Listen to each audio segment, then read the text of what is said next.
여러분 안녕하십니까? 여수 MBC 뉴스투데이입니다. 김민석 국무총리가 임명된 이후 여순 11구 위원회에도 변화의 바람이 불고 있습니다. 최근 새로운 위원들이 위촉됐고 진상조사 보고서 작성기획단 구성도 막바지에 들어갔는데요. 하지만 진상규명을 위해서 해결해야 할 과제들도 만만치 않습니다. 김단비 기자입니다. 국무총리가 위원장인 여순 11구 위원회에 새로운 위원 3명이 위촉됐습니다. 박종길 여수지역사회연구소 소장과 임송본 전 순천대 11구 연구소 연구원, 박준식 전 중앙일보 언론인입니다. 지난해 위원 일부를 국회에서 추천하도록 개정된 특별법에 따라 국회의장과 민주당, 국민의힘이 각 1명씩 추천한 겁니다. 여순 사건 전문가가 전무했던 중앙위원회에 연구원 2명이 포함된 건 고무적이라는 반응입니다. 여순 사건에 대한 이해도나 그다음에 현재 과정들이나 이런 것들이 충분히 숙지하시고 또 연구를 하셨던 분들이기 때문에 2기 진상조사보고서 작성 기획단도 초미의 관심사입니다. 1기 때는 윤석열 전 대통령의 탄핵심판 변호인단으로 활동한 김계리 변호사와 뉴라이트 성향의 인사들로 채워져 논란을 낳았습니다. 중앙위원회는 전라남도에서 추천한 8명을 포함해 20명을 추천받았고 현재 인사 검증 중으로 이번 달이면 구성이 끝날 것으로 보입니다. 추천받아가지고 지금 현재는 이제 검토하고 지금 관계기관이랑 협의 중에 있고요. 새 정부 들어 변화가 일기 시작했지만 과제도 적지 않습니다. 지난 4월과 6월에 있었던 심의는 또 서면으로 열렸습니다. 그리고 희생자 신고 43건이 기각됐습니다.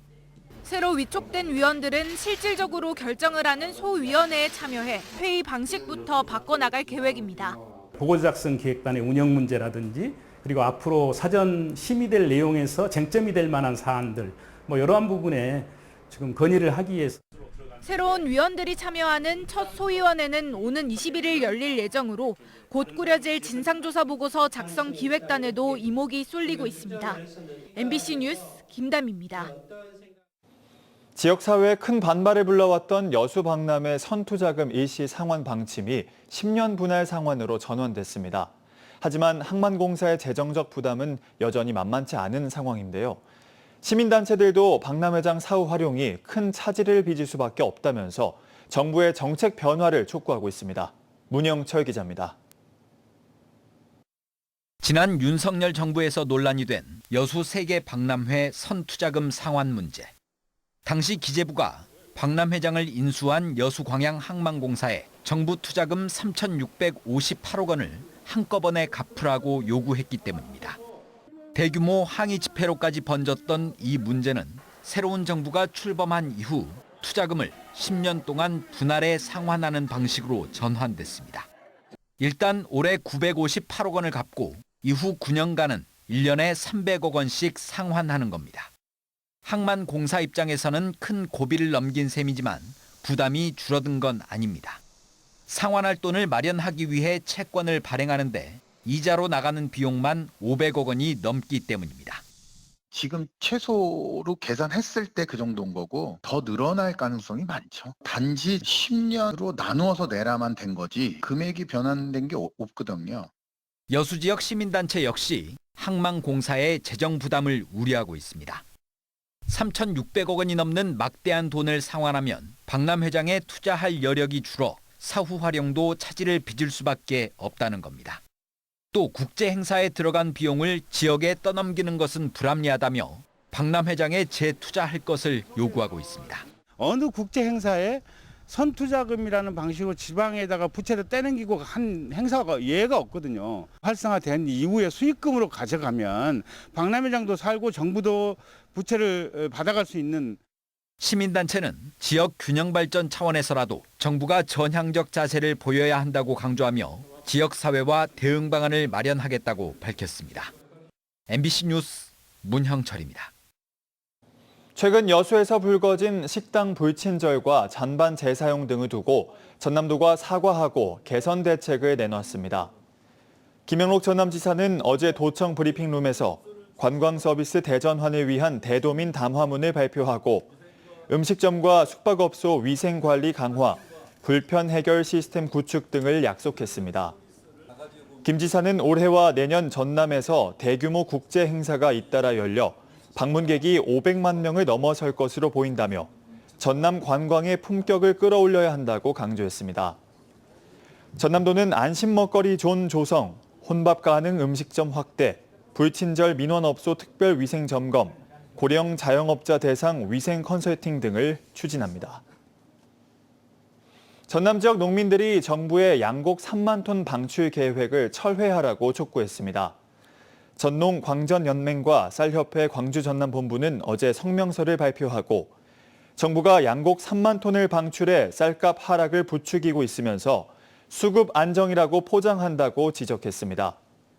특히 현재 80kg에 21만 원 정도인 쌀값은 농민들에게 이미 불공정한 가격이라며 역대급 폭염과 폭우를 이기고 8월 중순부터 수확을 앞두고 있는 시기에 양곡 방출은 적절하지 않다고 비판했습니다.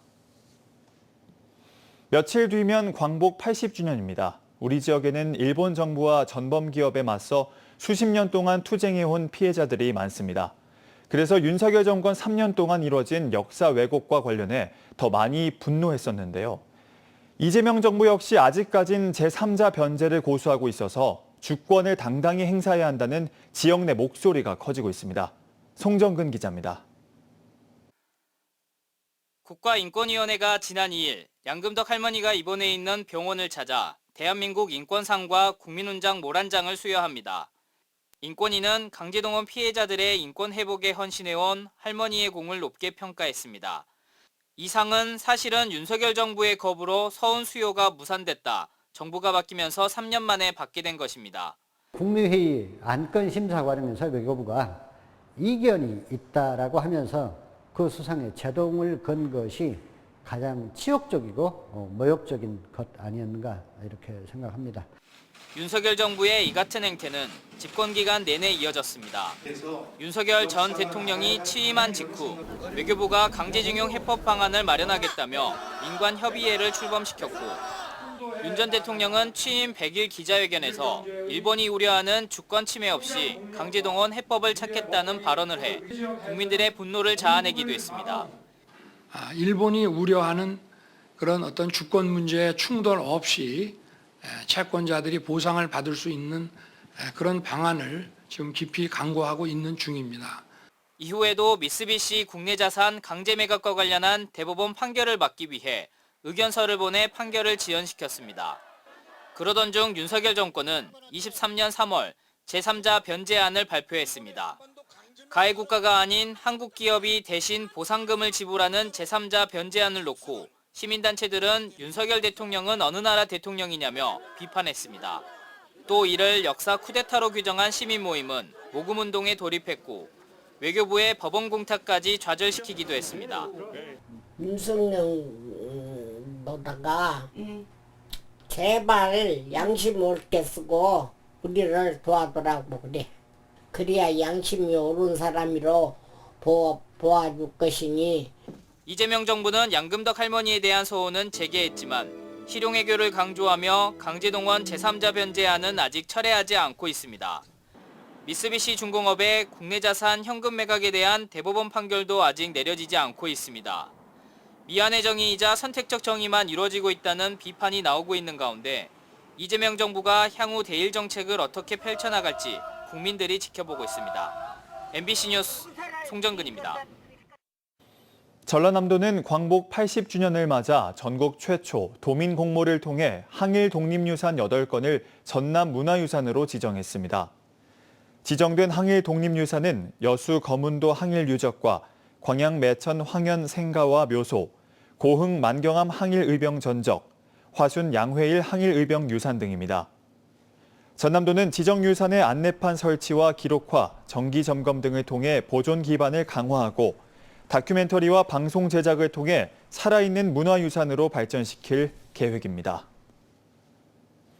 순천 대표 특산물인 월등 복숭아가 본격 수확에 들어갔습니다. 순천시는 최근 전국에서 복숭아 주문이 들어오고 하루 평균 약 1,500여 명의 관광객이 현지 원두막을 찾아 직접 복숭아를 구매해 농가 소득에 기여하고 있다고 밝혔습니다. 특히 지난해 탄저병으로 피해를 본 복숭아 농가 지원을 위해 올해 예산 5,800만 원을 투입했으며 방제 교육 등을 통해 안정적인 작황을 보이고 있습니다. 농지를 활용한 태양광 발전이 농촌의 새로운 수익원이 되고 있습니다. 일본 나가노현 노베야마에서는 조합이 주도하고 주민이 참여해 수익을 지역에 환원하는 영농형 태양광 모델이 주목받고 있는데요. 문현철 기자입니다. 영농형 태양광이 지역 경제를 살리는 대안으로 주목받고 있습니다. 일본 노베야마에서는 주민조합이 사업을 주도하고 발전 수익을 지역 사회에 되돌리는 구조를 만들어냈습니다. 이곳에서 생산된 전기는 생활클럽 에너지 주식회사를 통해 고정가격 매입 제도에 따라 장기 계약으로 판매되고 있습니다. 예측 가능한 수익이 보장되기 때문에 사업의 지속성과 안정성도 함께 확보됩니다. あと再生可能エネルギー発電所についてはこれまでもやってきてるんですけどなんていうかな地域に再生可能エネルギーの発電所を作るときは地域に資する再エネにしたいというのがあって再生可能エネルギーの発電所で出た利益を地域に寄付するとか地域の農業に活用するとかそういう循環を基本的にしていてそれをより強めていきたいというふうに考えています。 농민은 유휴 농지를 태양광 부지로 임대해 수익을 얻고 전기 판매 수익은 재투자와 커뮤니티 자금으로 활용됩니다. 외부 기업이 수익을 가져가는 기존 방식과 달리 이 조합형 구조는 주민이 주도하고 수익이 마을에 남는 방식입니다. そうですね。やっぱり再生可能エネルギーを増やすっていう国の目標に協力できるってことが一つですよね。でもう一つは農業ってね実はあんまりお金にならないんですよ。有機農業だと少しは高く売れるんですけどでも不安定で安定した収入がないんですよね。でも発電事業をやると毎月売電収入が入ってくるんですよ。安定した収入があって、年によって少しは変わるんですけど農業みたいに倍半分になったりしません。 이처럼 지역 안에서 경제가 순환된다는 점이 큰 차별점입니다. 국내에서도 비슷한 실험이 시작되고 있습니다. 이곳은 영광 월평 마을입니다. 마을 주민들이 주도적으로 참여해 5만 제곱미터 간척지에 영농형 태양광 발전소를 짓고 있습니다. 발전 수익은 햇빛연금이 되어 마을 주민 모두에게 균등하게 배분됩니다. 주민들이 직접 협동조합을 구성해 1차로 1메가와트급 태양광을 시설했고 연말까지 3메가와트 규모로 확장할 예정입니다. 이곳은 국내 최초 상용화된 영농형 태양광 단지로 평가받고 있습니다. 토지 소유자는 임대료, 경작자는 농사 수익, 그리고 마을 주민 전체에게는 연금이 20년 동안 지급됩니다. 수입은 호당 지금 3메가 했을 때 지금 145만 원으로 지금 잡고 있거든요. 고령화가 됐기 때문에 지금 노인들이 기초연금 있고 여기서 나오는 건 수익이 있고 그러면 그래도 여유 있는 생활을 하지 않나 그렇게 봅니다. 이 모델은 단순한 발전소를 넘어 공동체 기반의 에너지 자립 구조로 주목받고 있습니다. 수익이 지역 안에서 선순환되며 지속 가능성도 확보되고 있습니다. 전문가들은 이러한 주민 주도형 모델이 확산되기 위해서는 정책적 뒷받침이 필요하다고 지적합니다. 우리 연구원은 영광군 월평마을 사례를 시작으로 고흥군, 보성, 해남군 등의 간척지를 대상으로 농민과 주민분들이 직접 참여 혹은 주도하는 형태의 영농형 태양광 집저가 단지 조성 확산을 추진할 계획입니다. 지역이 에너지를 생산하고 그 수익이 다시 지역을 살리는 구조.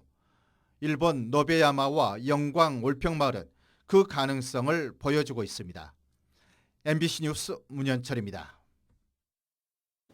지난달 술자리에서 몸싸움을 벌인 여수시 의원들에 대해 시의회 자문기구가 중징계 의견을 제시했습니다. 여수시의회 윤리심사자문위원회는 강재헌 의원에 대해 출석정지 30일을, 박영평 의원에 대해서는 출석정지 20일을 부과하는 의견서를 윤리특별위원회에 제출했습니다. 윤리특별위원회는 오늘 회의를 열어 새로운 위원장을 선출하고 두 의원의 진술을 들을 예정이며 다음 주에 다시 회의를 개최해 징계 수위를 결정할 계획입니다.